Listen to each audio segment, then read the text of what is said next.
ఎలాంటి పరిస్థితి అని అంటే, ఈ రాత్రి నా జీవితానికి ఆఖరి రాత్రి ఏమో, నాకు మరలా రేపటి ఉదయం రాకపోవచ్చు.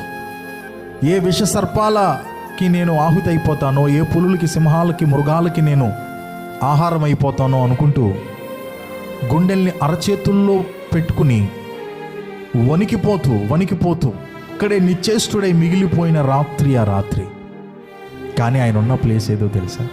అదే మనం చదువుకున్నాం. ఇది దేవుని మందిరమే కానీ వేరొకటి కాదు. ఆయన వెళ్ళి ఎక్కడ ఆగాడో తెలుసా? దేవుడు దిగి వచ్చే ప్రదేశము దగ్గరికి వెళ్ళి ఆగాడు. దేవునికి స్తోత్రం. అక్కడ రాత్రి బాగా నడిచి పాపం అలసిపోయాడేమో. అలాగ ఒక రాయి ఉంటే రాయిని తల కింద పెట్టుకుని అలాగ నిద్రపోయాడు. ఈయన నిద్రపోయాడు కానీ దేవుడు ఈయన్ని కాపాడుకుంటూ ఉన్నాడు.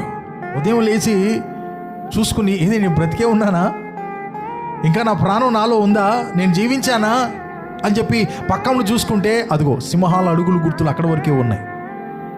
పెద్ద పెద్ద అనకొండలు వెళ్ళినటువంటి ఆ యొక్క గుర్తులు ఆ పక్క వరకే ఉన్నాయి.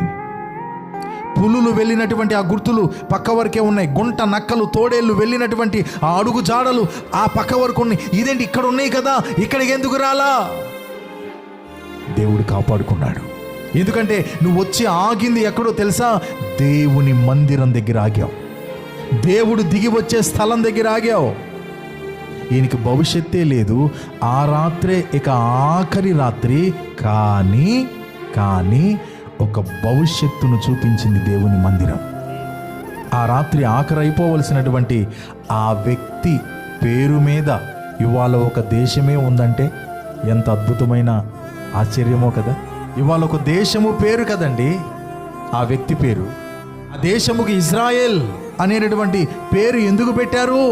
ఆ రాత్రి భయము నడుమ మిగిలిపోయినటువంటి ఆ వ్యక్తి నిలిచిపోయి విశ్రమించింది ఎక్కడయ్యా అంటే దేవుని మందిరం అనబడే చోట్లో. ఆయన భవిష్యత్తు ఎంత అద్భుతంగా తీర్చిదిద్దబడిందంటే ఆయన పేరు మీద నేటికి కూడా ఒక దేశం భూమి మీద ఉండిపోయింది. అదే నేను చెప్తున్నాను ప్రియ దేవుని బిడ్డలారా, దేవుని మందిరాన్ని అస్సలు మనం పోగొట్టుకోకూడదు. ఎందుకనంటే నీ భవిష్యత్తులు అక్కడే వేయబడతాయి.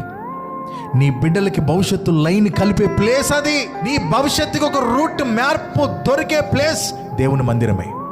Praise the lord, hallelujah.